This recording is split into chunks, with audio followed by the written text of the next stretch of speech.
आगे बढ़ेंगे, अब बात करेंगे न्यूज़ ब्लास्ट खबरों की। अब अमेरिका को भी मोदी से उम्मीद है।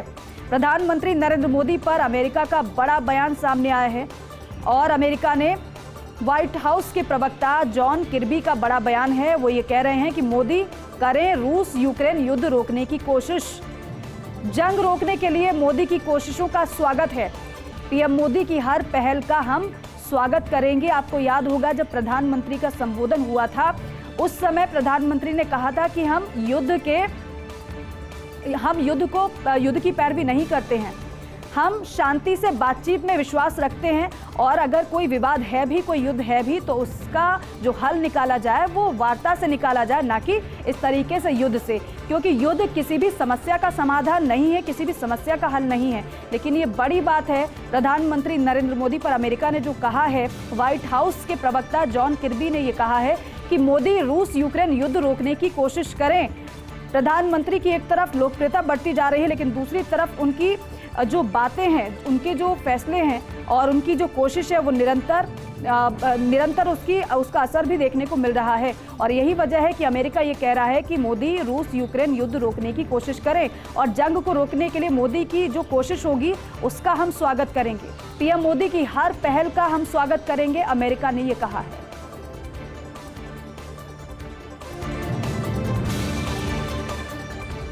और देखिए, तुर्की और सीरिया में भूकंप से तबाही मची हुई है।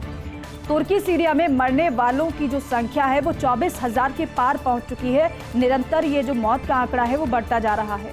घायलों की संख्या भी 80,000 के पार पहुंच चुकी है। अकेले तुर्की में ही 20,500 से ज़्यादा लोगों की जान जा चुकी है, जबकि सीरिया की अगर बात की जाए तो सीरिया में 3500 से ज़्यादा लोगों की मौत हो चुकी है। भूकंप के चलते सीरिया में करीब 53 लाख लोग बेघर हो गए हैं। सब कुछ तहस नहस हो गया है। सिर्फ और सिर्फ नजर आ रहा है तो सिर्फ मलबा।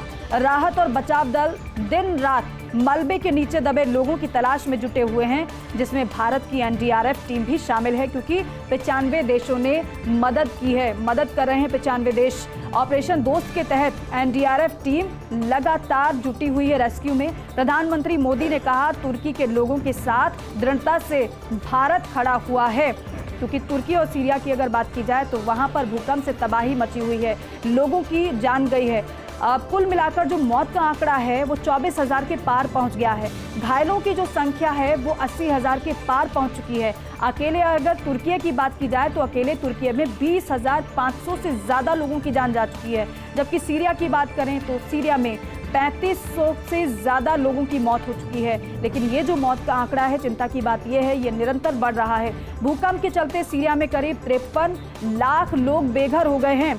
राहत और बचाव दल दिन रात मलबे के नीचे दबे लोगों की तलाश में जुटे हुए हैं, जिसमें भारत की एनडीआरएफ टीम भी शामिल है।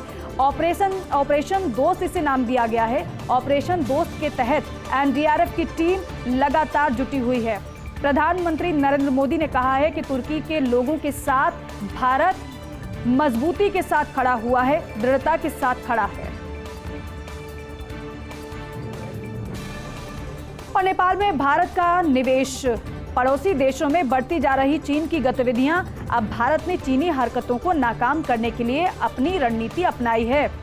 नेपाल में परियोजनाओं पर बड़े पैमाने पर निवेश की रणनीति अपनाई है भारत ने। रोड, रेल लाइन और चेकपोस्ट 1000 करोड़ खर्च करेगा भारत। सामरिक महत्व की 5 रेल लिंक भी विकसित भारत कर रहा है। चीन लगातार नेपाल से लेकर म्यांमार तक निवेश कर्ज के जाल में फंसा रहा है।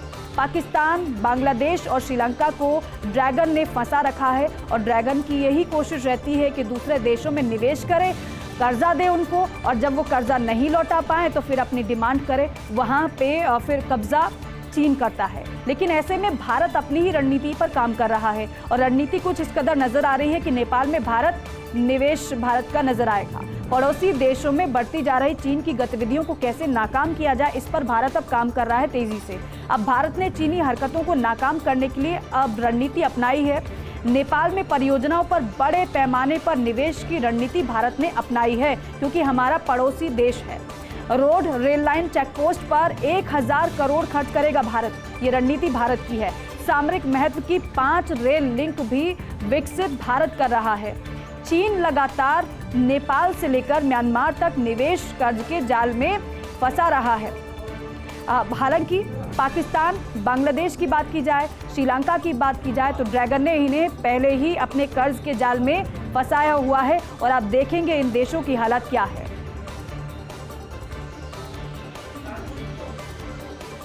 सीएस उषा शर्मा को मिला life time achievement award. Noida में कल इंडिया एक्सपो मार्च के दौरान अवार्ड मिला है उन्हें। साटे अवार्ड्स 2023 कार्यक्रम में अवार्ड दिया गया है। पर्यटन और आतिथ्य क्षेत्र में उल्लेखनीय भूमिका के लिए उन्हें अवार्ड दिया गया है। मुख्य सचिव की ओर से पुरस्कार राजस्थान पर्यटन की निदेशक रश्मि शर्मा ने लिया है। मुख्य अतिथि इंडोनेशिया की उप मंत्री नीमेड आयु मर्थनी से अवार्ड लिया गया है। सीएस उषा शर्मा को अवार्ड मिला है, लाइफ टाइम अचीवमेंट अवार्ड मिला है। नोएडा में कल इंडिया एक्सपो मार्च के दौरान उन्हें अवार्ड मिला है। साटे अवार्ड्स 2023 कार्यक्रम में सीएस उषा शर्मा को अवार्ड दिया गया है। पर्यटन और आतिथ्य क्षेत्र में उल्लेखनीय भूमिका के लिए सीएस उषा शर्मा को अवार्ड मिला है। आपको बताएं कि मुख्य सचिव की ओर से पुरस्कार राजस्थान पर्यटन की निदेशक रश्मि शर्मा ने लिया है। मुख्य अतिथि इंडोनेशिया की उप मंत्री नीमेड आयु मर्थनी से अवार्ड लिया गया है। राइट टू हेल्थ बिल के विरोध में एक मंच पर चिकित्सक नजर आ रहे हैं। ज्वाइंट एक्शन कमेटी के आह्वान पर अस्पतालों में कार्य बहिष्कार नजर आ रहा है।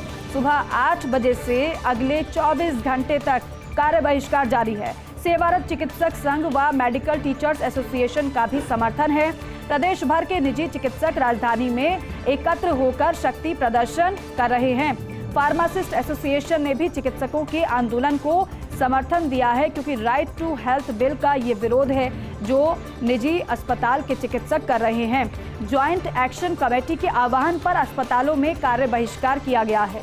सुबह 8 बजे से लेकर अगले 24 घंटे कार्य बहिष्कार जारी रहेगा। सेवारत चिकित्सक संघ व मेडिकल टीचर्स एसोसिएशन का भी इसे समर्थन मिल रहा है। इस प्रदर्शन को प्रदेश भर के निजी चिकित्सक राजधानी में एकत्र होकर शक्ति प्रदर्शन कर रहे हैं। इससे पहले रैली की तस्वीर आपको दिखाई थी। फार्मासिस्ट एसोसिएशन ने भी चिकित्सकों के आंदोलन को समर्थन दे दिया है। बात अब करेंगे खाटू दरबार की, क्योंकि खाटू दरबार सज गया है। बाबा श्याम का वार्षिक लखी मेला 22 फरवरी से मेले से पहले ही श्याम भक्तों के संग आना शुरू हो गए हैं। हाथों में केसरिया निशान लेकर आस्था के रंग में रंगे श्याम भक्त नजर आ रहे हैं।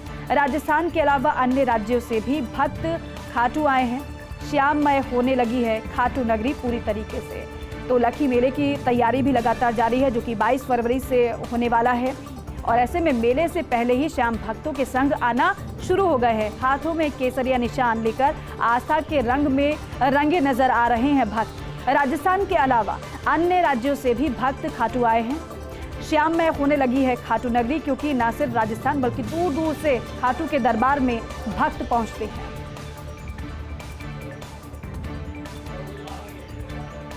और देखिए, प्रदेश में इस बार तेज गर्मी के आसार हैं। फरवरी के पहले पखवाड़े में गर्मी ने पसीने छुड़ाए हैं। कुछ जिलों की अगर बात की जाए तो कुछ जिलों में तापमान 1 से 2 डिग्री तक बढ़ चुका है।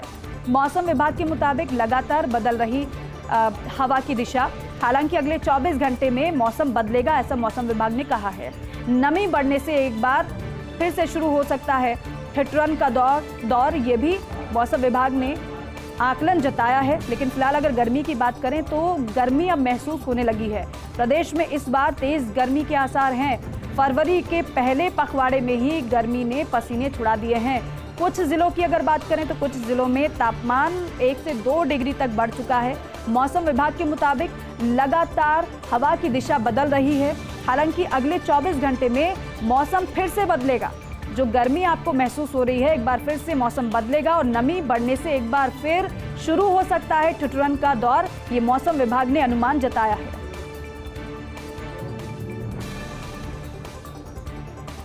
और धर्मशाला टेस्ट पर संकट के बादल मंडराए हैं। बॉर्डर गावस्कर ट्रॉफी का तीसरा मैच धर्मशाला में होना है।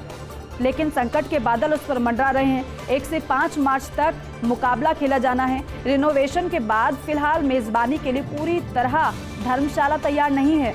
बोर्ड के विशेषज्ञों की टीम ने मैदान का निरीक्षण किया था। अब बैकअप मैदान पर स्थानांतरित किया जा सकता है तीसरा टेस्ट। विशाखापत्तनम, राजकोट, पुणे और इंदौर में से एक जगह हो सकता है मुकाबला, ये जानकारी मिल रही है। धर्मशाला में 2017 में खेला गया था इकलौता टेस्ट मैच, लेकिन धर्मशाला में जो मैच खेला जाना है उस पर संकट के बादल मंडराते हुए नजर आ रहे हैं। बॉर्डर गावस्कर ट्रॉफी का तीसरा मैच धर्मशाला में होना है। 1 से 5 मार्च तक मुकाबला खेला जाना है। रिनोवेशन के बाद फिलहाल मेजबानी के लिए पूरी तरह से धर्मशाला तैयार नहीं है और इसलिए कहा जा रहा है कि टेस्ट पर धर्मशाला में जो टेस्ट होना है, टेस्ट मैच होना है, उस पर संकट के बादल मंडरा रहे हैं। बोर्ड के विशेषज्ञों की टीम ने हालांकि मैदान का निरीक्षण भी किया था। अब बैकअप के तौर पर बैकअप मैदान पर स्थानांतरित किया जा सकता है तीसरा टेस्ट, ऐसी तैयारी की जा रही है। विशाखापत्तनम, राजकोट, पुणे और इंदौर में से एक जगह मुकाबला हो सकता है। धर्मशाला में 2017 में खेला गया था इकलौता टेस्ट मैच। और अब वक्त है छोटे से ब्रेक का, जल्द लौटेंगे। बने रहिए फर्स्ट इंडिया न्यूज़ के साथ।